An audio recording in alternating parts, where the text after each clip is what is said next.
It's the JaeTae Show. It's the JaeTae Show. It's the JaeTae Show. It's the JaeTae Show. God bless you to each of you. Welcome to the JaeTae Show. Hey, welcome to the JaeTae Show.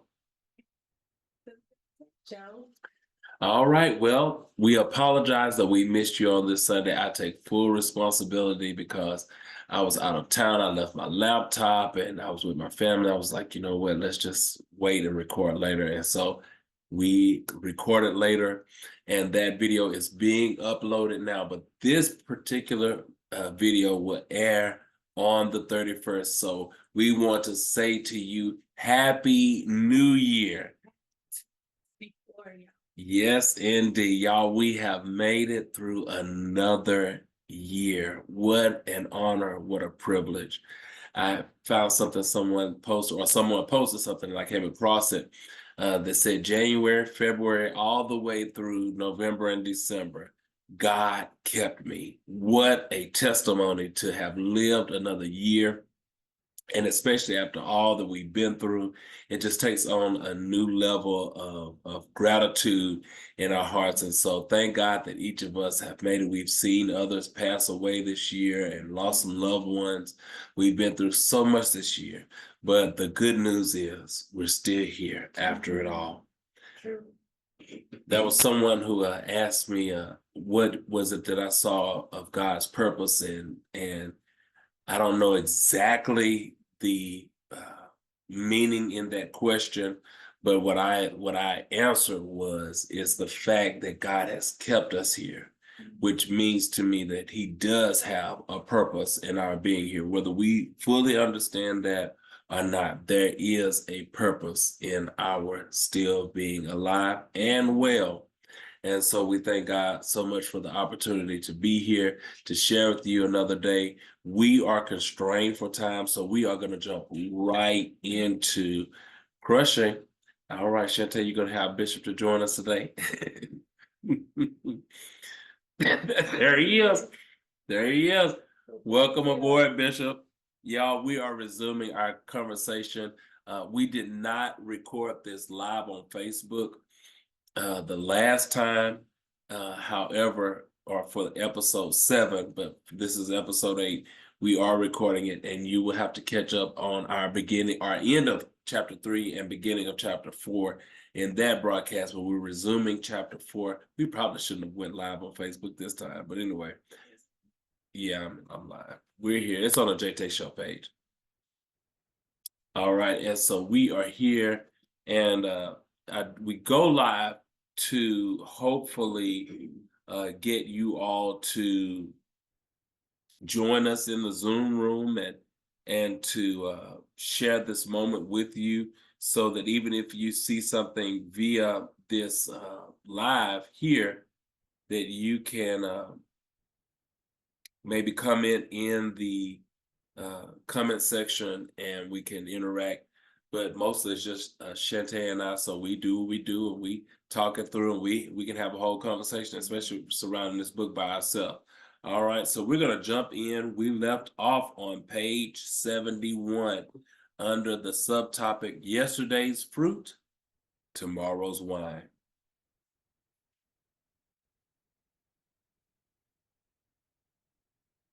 Well, I saw in this, I've seen how the Father has taken care of me. That really stood out to me. That really stood out, just to know that as we grow, as we evolve, that we notice and we're able to see how God has taken care of us, even through some of the lowest moments. That He has not placed value where we have. He is overjoyed with what remains. A lot of times we value the things that we lost, but God takes value in what remains. And He hides our next season's harvest in what we have left. Okay, if you're down, page 71. That if we are down to a handful of meal, that's all we need. If we have 2 fish and 5 loaves, or 1 last draw of oil, or whatever we're down to, God has created a capacity for more for us. And it's based on what we have left. I've heard Bishop say that before in sermons about what we have left. And this just really illuminates that even more as we continue to read this book. I'm on the page 72. Yeah, it says, Bishop says, could it be that the Lord hides your next harvest in what you have left? Mhm. Your miracle is never in what you lost, it's in what you have left. I think that takes on more heartfelt meaning when you realize that you have, or when you have lost so much, and it seems like what you have lost really is what was gonna propel you into the next season. I think in the excuse me, the last broadcast that we recorded, one of the things that I personally alluded to was just the thought of the evolution of True Labors of Christ as a ministry, and the many amazing singers that have come through this ministry. I'm telling you, if we still had every last person that was a part of this choir part of TLOC, which we discussed that it's not just a choir, but the choir part of the ministry, that we would have a mass choir. We would literally have a mass choir of all of the members, and we try to do reunions and all that kind of stuff. And it's like pulling teeth to get everybody back. But what I received out of this is that those of us who do remain, that we are enough for God to do what He wants to do to impact the world. So that's very assuring. I thank God for Bishop and this book. So on page 72, he said, "Why would you seek ways to regain it? If you knew that what you lost was taken for a reason, and that God could use what you have left was enough, why would you seek to regain that was lost?" I was kind of convicted on that, especially considering just like the idea of TLOC, but it's other areas. I'm just using that as an example because a lot of people do know us through that particular ministry. And so it says, "The Lord is assisting you in circumspectly and precisely tailoring your life down to carry only what you need." Oh, wait, that in itself, just reading that, it just brings on a whole lot of thought in a lot of capacities, because in this generation in which we live, it seems like everybody wants more, more, and more. We have so many things that we live with that we do not need. I have so much stuff around my home, and I think about, all this stuff, many things I don't see for months and years at a time, that I don't necessarily need as a hoarder. And that you keep holding on to this stuff. And honestly, it is literally weighing you down. But we watch so many episodes of Hoarders, and the thought is that we hold on to this stuff because in some way there's some kind of value in it. Mine is the history of my life, that this stuff contains the history. There are things I can, when it's time, especially in different projects that I want to complete, which is another hoarding thing, that they have these different projects they want to do, that some of them never get to, and I pray that I'm able to get to these things. Just like the failed, I'm getting off, but thinking about a lot of the failed attempts at things, such as even the what was it we did this summer with the youth, the internship, that I wanted to be able to get to some of these goals and dreams that are in the house, and that we did not even get a chance to get to that. And I'm going to try again. We will be trying again to video and to record some of this stuff and hopefully upload it digitally so that it will be part of my digital hoard, but at least I have the physical stuff out of the house. But even in things like that, what are we holding on to that we really do not need? Things that we will not use, things that God has stripped us away of, that is not necessary for the next part of the journey that we're holding on to, thinking that it would be a benefit if we still had it. But I mean, it kind of goes to, people say out of sight, out of mind, Mm-hmm. but we even hold on to things in our heart from childhood or trauma, whether it's good or bad. We say we don't hold on to it, but we do. And once we get that release, you realize that all these years of holding on to it and revisiting the same thing over and over and over is not hurting you, but it's harming you. Because your testimony is supposed to help the next person. If you're holding on to it, then you're not helping yourself or the next person. And y'all, me and JaeTae do this. She said hurting yourself, but she did mean help. And she said it. And I've listened to some of my other broadcasts. I did the same thing. But we are not helping. We are not helping. It is hurting. And God help us, because one of the things I was thinking, like, we know how to move on in a moment and just keep going. But the thing about it is, it's replaying in your mind in the background over and over and over. And I've asked the question in seasons before, how do you really get over it? How do you really move past it? Is it even possible? People say, I'll forgive, but I'll never forget. How do you do that? How do you really work that? And so it says, are you willing to leave behind yesterday's fruit so you can embrace the wine of tomorrow's next season? And that question really brings that same thought up. How do I really leave behind yesterday's fruit?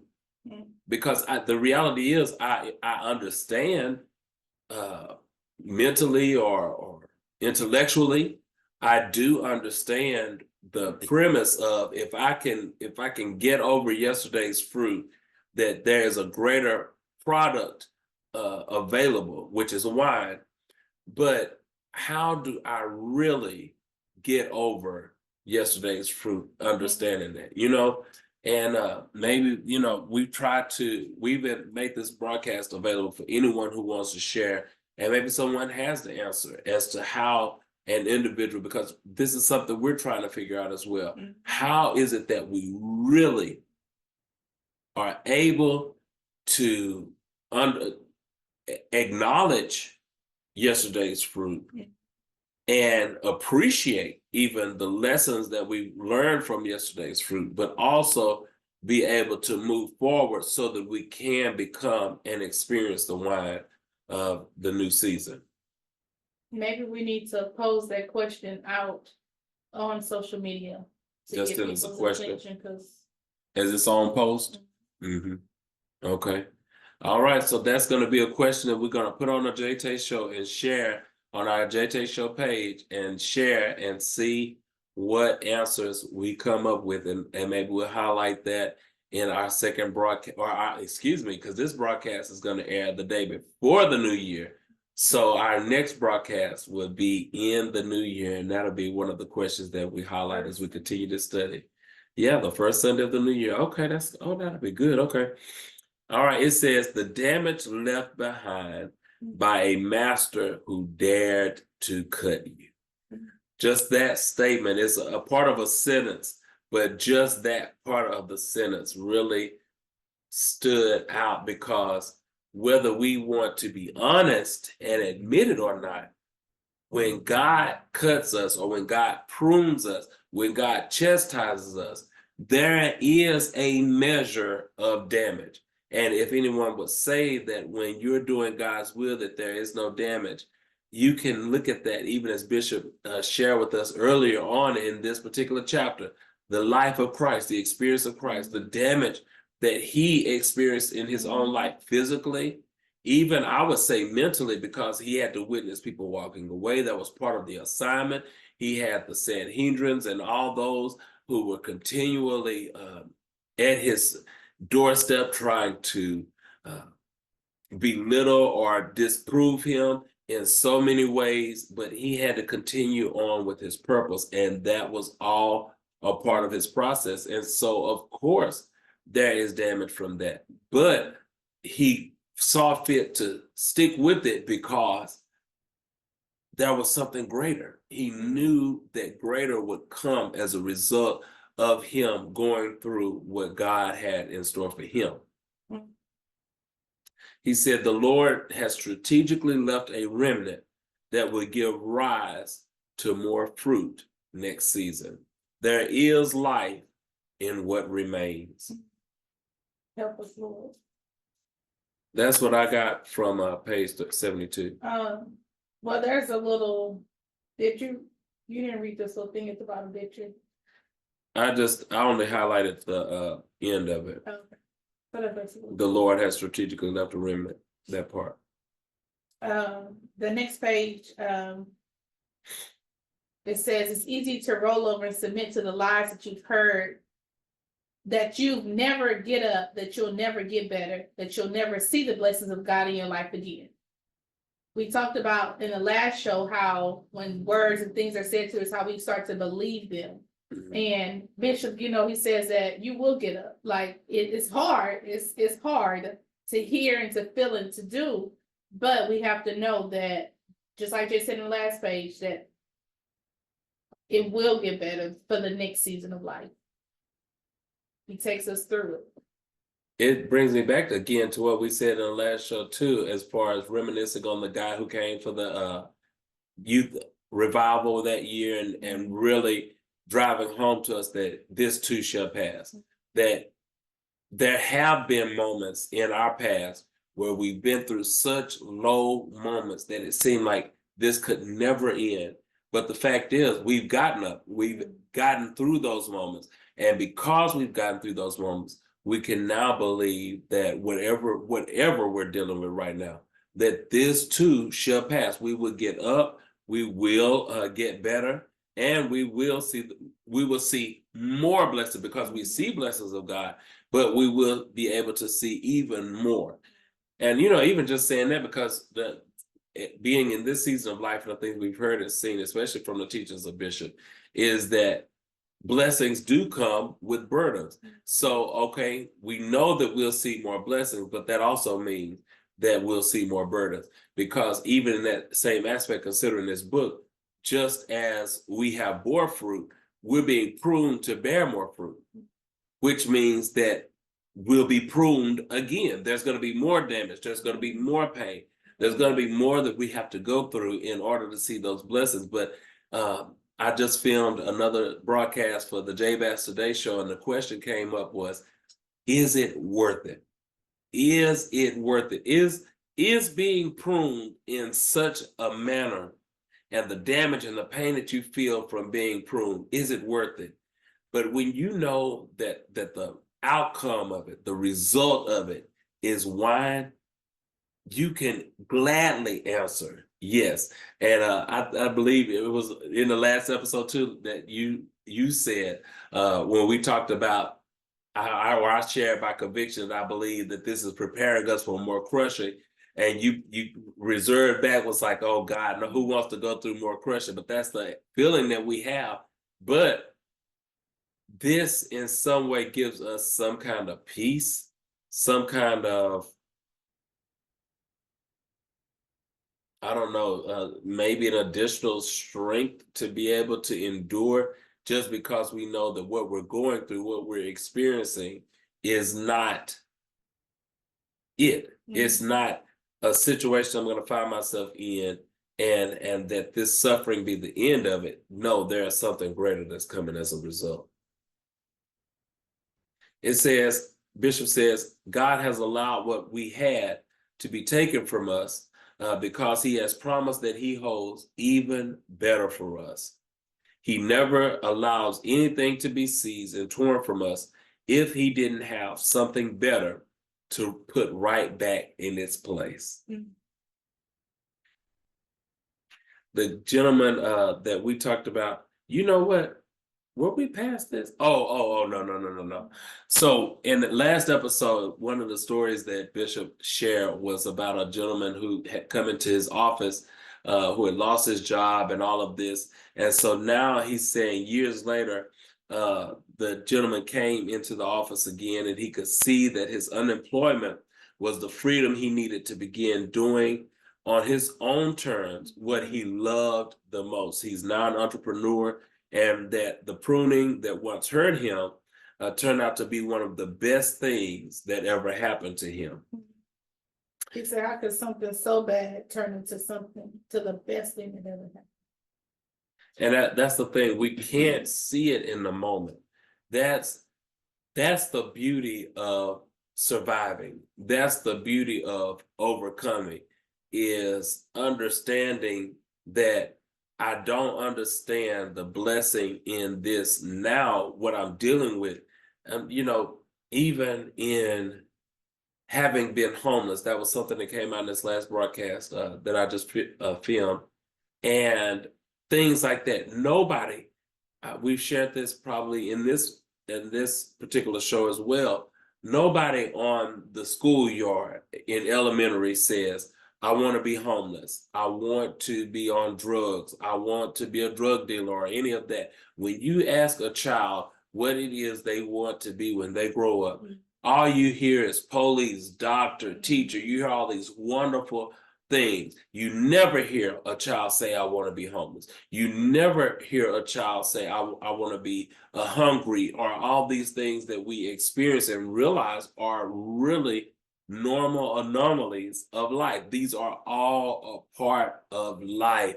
And, maybe some children know that at a young age, because we do hear of families who happen to sleep in their cars, and parents who are taking care of their kids as best as they can, but they don't have a home, or they have a home but they have no food. It's so many situations that we find ourselves in life.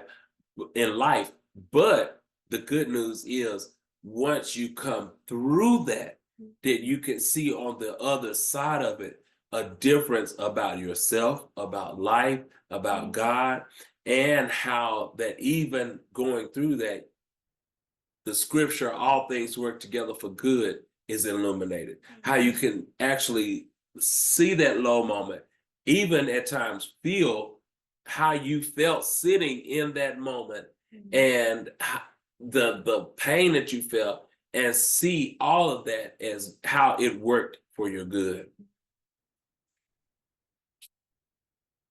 It says God's approach with his pruning shears should inspire confidence and joy, because we are being prepared to grow and give birth to something even better. There is also fruit and life after pruning. Trust God as he prepares you for what lies ahead. Pruning is not punishment. It's the beginning of your greatest season yet. Anything else on that page you saw? We can just hold on to it. If only we can hold on to it. We can hold on. And even as you said that, and I repeated it, that if we have made it this far, if we have survived the terrible low places that we have been through this far, how is it that we could even begin to imagine that we would not make it any further? That is the question for me as we continue this, going into chapter 5. We have made it to chapter 5 of crushing, y'all. We are moving along. It's taking an episode 8 to get to chapter 5, but once we get started and in on these sayings that we have read in this book, it is indeed a blessing to be able to take a deeper dive and just share what it means to us and how this is impacting us in such a powerful way.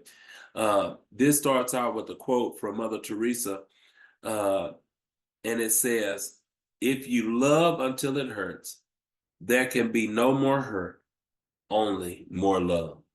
I don't fully get that, but it did stand out to me of how you can reach the end of hurt, and that it only becomes more love. So, Bishop, this is why we need to have you on the JaeTae show, not just in the book, but able to actually have you on to talk us through some of this. Yes, answer our questions, because we have some questions, Bishop.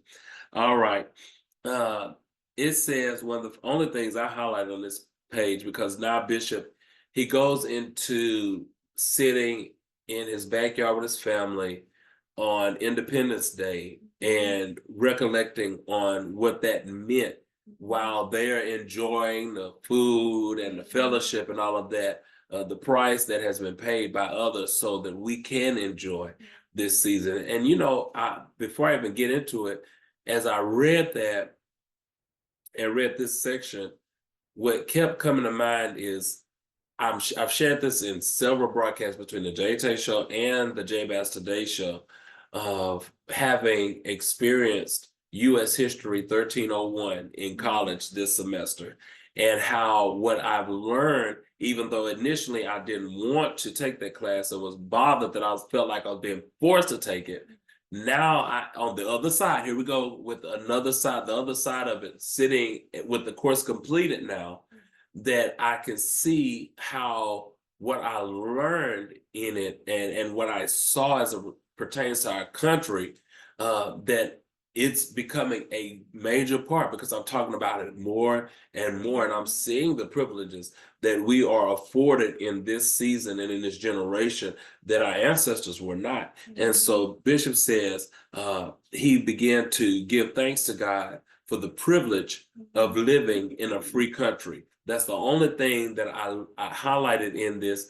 But what I'm grateful for is that in the next page, Bishop goes on to say those freedoms emerged out of a social, cultural, and economic system dependent on the backs of slaves and usurped from our land's original native inhabitants.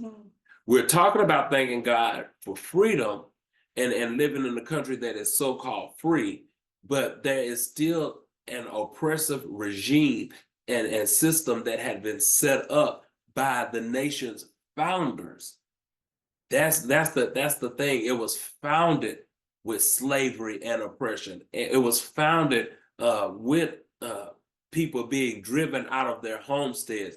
The Trail of Tears is a sad story, and to think of a host of people marching all those miles to be moved from their land that they've known, that they've been grown, that they for generations they have grown up in, and because a people moves in who are all about taking over and who feel like they have a right to this, that they overtake these people and force them out of their land. And to know that that's what our country is built on. Of course, I can understand now more than ever those who do have a hatred for the things that they see in this country. And you have to, in my heart, you have to have a heart of God. That's why I still don't understand how people can just make it and understand life. If you can't see God, if you don't believe in God, because I understand that not all people are the same. Just even as it pertains to the Civil War and all of that, everyone that was fighting for slaves' freedom was not Black. There were plenty of Caucasian people and other people of other colors who were a part of that fight to ensure that what the Nation Declaration of Independence, that all people have the right to pursuit of happiness and all of that, liberty and all of that, that when they were fighting, it wasn't just one color of people fighting for this.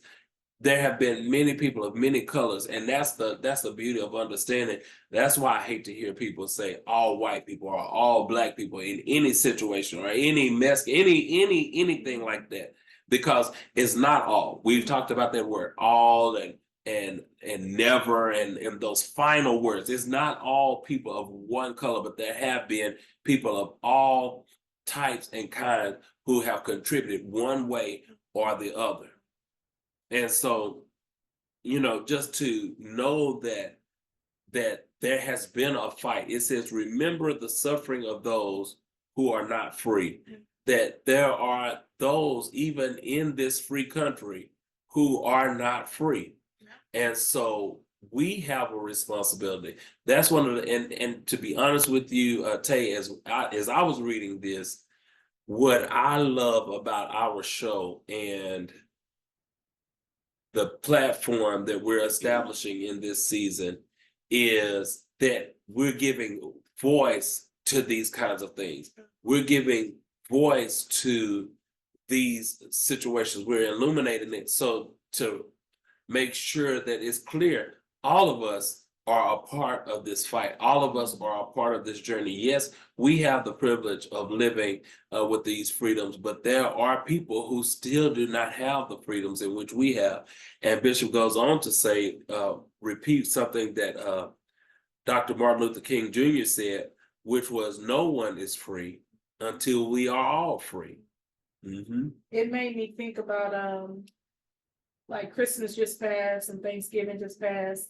And Bishop said, we're celebrating while people are suffering. Mm-hmm. And it made me think about we gather, and this was Independence Day that Bishop was talking about. So most people are off work, but people, we take off work and we celebrate these holidays, but we don't really realize that we're celebrating and people have lost their lives and went through so much just so that we can sit around and talk and do different things and not actually take what the real meaning of the holiday. And just like Bishop is, he's basically what's the word? He's dissecting Independence Day for us. Yeah. Because a lot of this stuff I knew, but come on, I've been out of school a long time. So I just kind of overlooked it over the past years and thinking, you know, we barbecue and different things like that, but why are we celebrating? Why are we? And that was one of the things I had on this page. Why are we celebrating? To have the barbecue and, you know, different things, but it's so much more.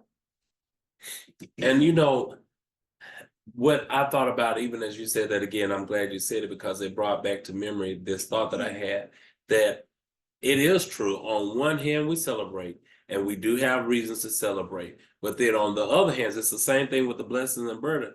There is a reason to feel the sadness and to empathize or to understand that there are others who are not even able to understand or appreciate the reason for celebrating, who are not free to celebrate.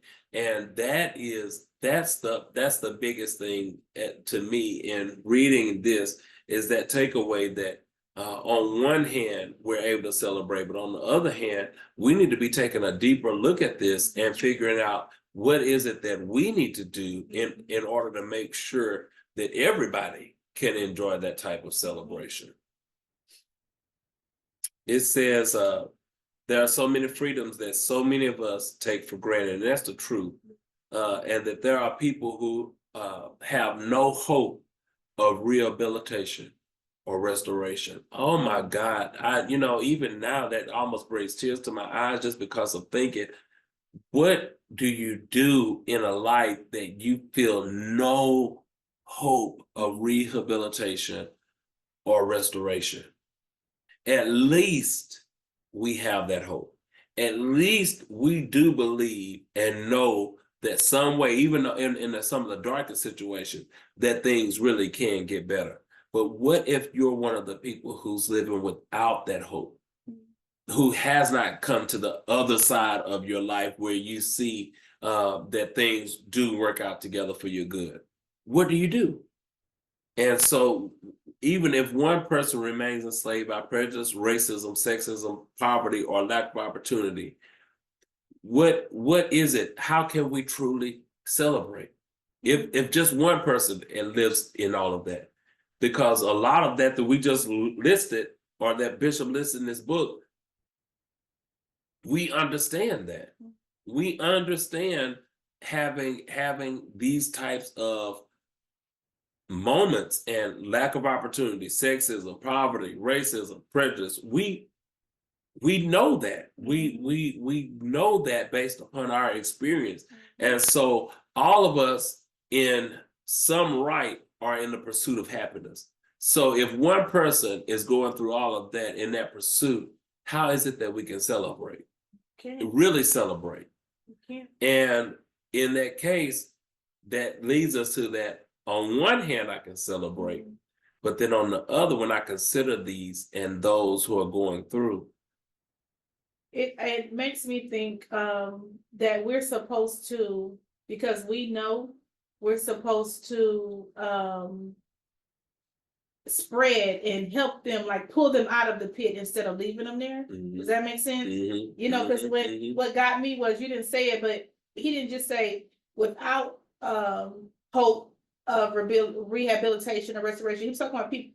It made me think about prison ministry.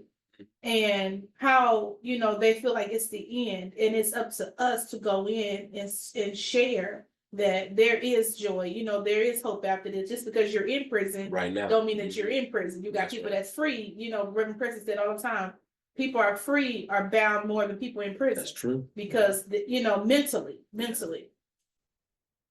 And that was, I didn't realize it, but that was a list of, all I did was, he was highlighting the people who are continuing to struggle and suffer.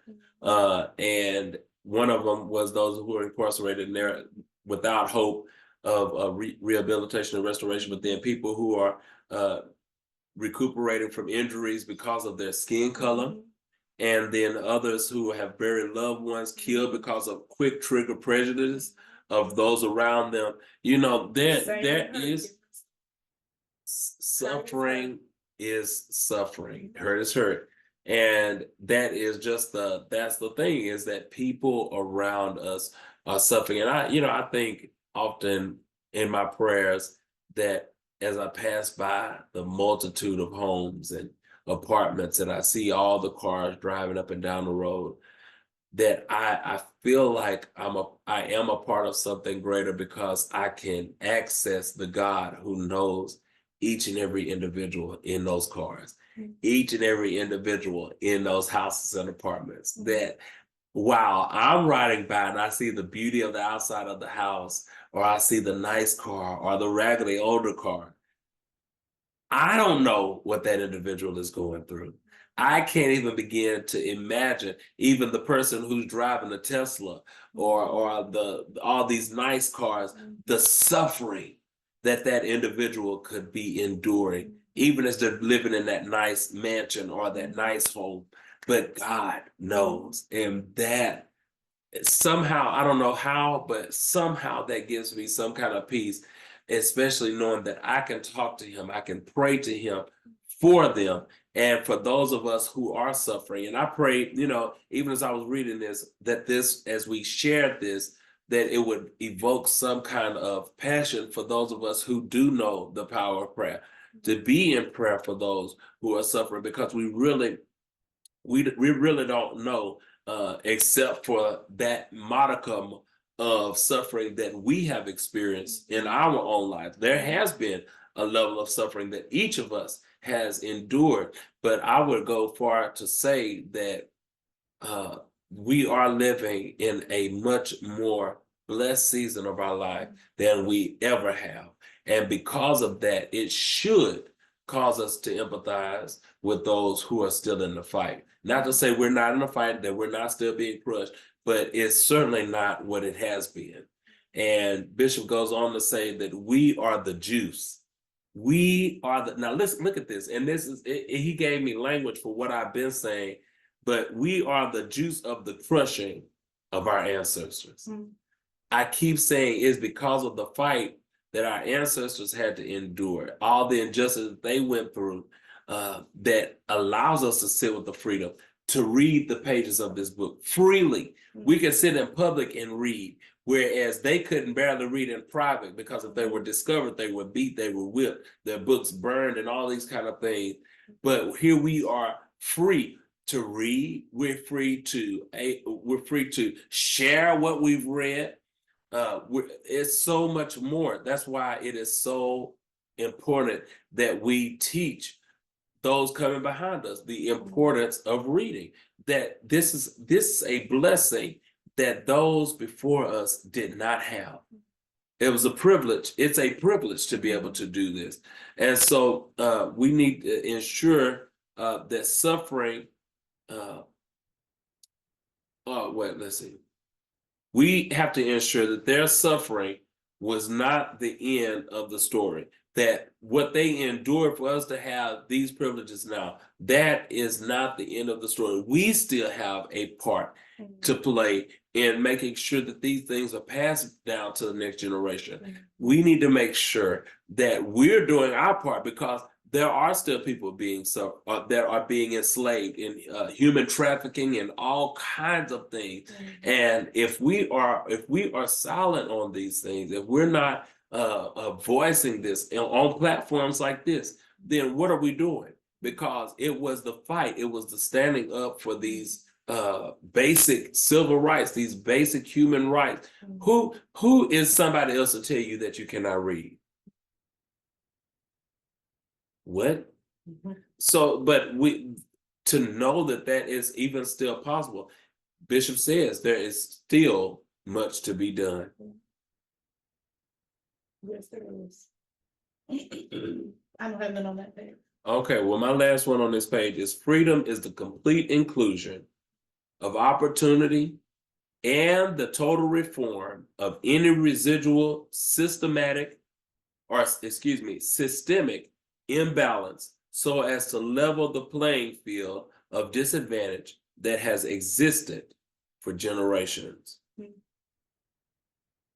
It really should. And the truth is, there's not an even playing field in life.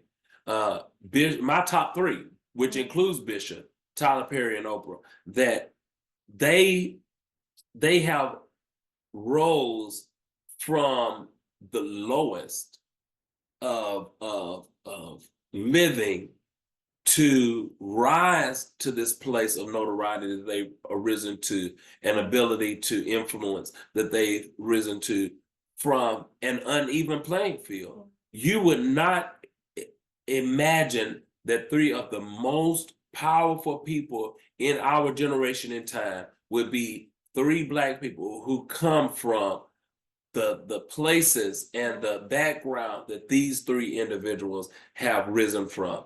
And it's only a testament to me of God's grace and his ability to strengthen us, to be dedicated, to be resilient, to be relentless. I'm getting those words from my previous interview. You have to wait to see it to understand. But that he gave them that strength to get there because they rose from a place. When you don't come from the wealth that some families have and some people have, you're rising up from a place of uneven playing field. That's the best way to put it. And so to see this and to know this, we are playing on an imbalanced playing field, but they are our influence and to understand and inspiration to understand that it still is possible. And so if this show is not the Jay Bass Today show with the motto, we are encouraged to encourage, but I'm Jay Bass. And so that is my life's motto at this point. And so the encouragement is, and we receive this encouragement for ourselves because we understand that in spite of where we are right now, we have proof. We are looking at the lives of others. And sometimes I wonder, especially because we have not met them, are these images and things being fed to us just to see how we will receive it, how we will accept it, what we will do with it, moving forward, but anyway, just to understand that, are you being fed these images to see what you're going to make of it, what you're going to take from it and then put to use? And when I hear things like what they share as their life stories or what they've had to overcome, it reminds me of my own journey and the things that I've had to overcome just to get to this place. And knowing the expanse of the dream, the expanse of the goals, that it really is possible. And to see so much of what Martin Luther King prayed for coming to pass in our generation, the fullness of the I have a dream is possible. All right. And so we have to continue the fight again to see that come to pass. Suffering on page 78 is never wasted. Spilled blood is always redeemed, and crushing is not the end. That's enough. I mean, that's enough in itself right there. And it's really good news. It is really good news. What I reading this and even talking about helping others, it says we have to recover those who have been crushed and recover our humanity within our own crushing. Oh, that really stood out to me on page 78. I'm gonna tell you one thing that stood out to me was Shattered. I don't know what is it. I don't think we've seen Shattered in this when we read this book a few years ago, or I don't know if we even got this far, but when Bishop said crushing is not the end, in the beginning of this, is shared suffering. Share suffering. I got the back. Suffering. And Bishop is reflecting back on the pain and the guilt and everything that's been feeling. And this is chapter 4. So we have a long way to go. And Bishop is feeling this way and telling us, he's encouraging us throughout this whole book, throughout this entire chapter. He's taking us from history up until now. I want you to know I am running back and through this. Oh, okay, I did. Okay, because I knew I saw Shattered, but I thought I had highlighted it. But it was talking about the shattered windshield. That's the only reason I did. Yeah. But I, even as you bring it up, the thought of, because I thought about it, why would I highlight Shattered windshield? I saw Shattered, which got my attention. But how many times have we felt like that shattered windshield? Oh, oh my God. So those who are suffering in isolation, and he asked a question on the next page, why did no one notice their silent screams? Talking about people who were addicted and leaders and all of this, who were being ravaged by the opioid epidemic that was ravaging our country. Why is it that no one was able to notice the silent screams? Are those who suffer communicating on a frequency we simply cannot hear? Or are we ignoring the pain that's bursting through our lives every day? Or is it that we hear, but instead of rushing to help, we judge, criticize, and condemn? We've got to end because, Shantae is after. All right. Y'all, so we're going to end on page 7. We're going to try to get to page 8. We almost made it. But Shantae has another obligation she has to get to, so we are going to log out. This conversation is getting better and better. Y'all, if we keep saying this, and there's probably going to come a point that about halfway through this book that we're going to cut down asking you about joining us. But we're only at chapter 4. You still have plenty of time to catch us and pass us, because we take our time going through these chapters and really sharing what we read and what it means to us. And so get your book Crushing and join us in this study. What a blessing it is for us, of all the things that we have to talk about in life, to share, that we're actually talking about something that's going to be a blessing to somebody else, something that can uplift someone else, and prayerfully bring you out of the level of suffering that you are in, and understand, if nothing else, that your suffering can produce something greater in your life. All right, Shantae, anything else you have? It's been a good read. A very good read. And y'all, we're going to forego our announcements. If you need announcements, we don't have anything new except for the things that we've already been announcing. Stay tuned. I did post, it should be uploaded now, the new the new YouTube link from our previous JaeTae show, episode 7. And you can go back and hear where we were coming from when we shared some of the things that we shared here. Thank you all so much for joining us. God bless you, and Happy New Year. It's the JaeTae Show. It's the JaeTae Show. It's the JaeTae Show. It's the JaeTae Show. It's the JaeTae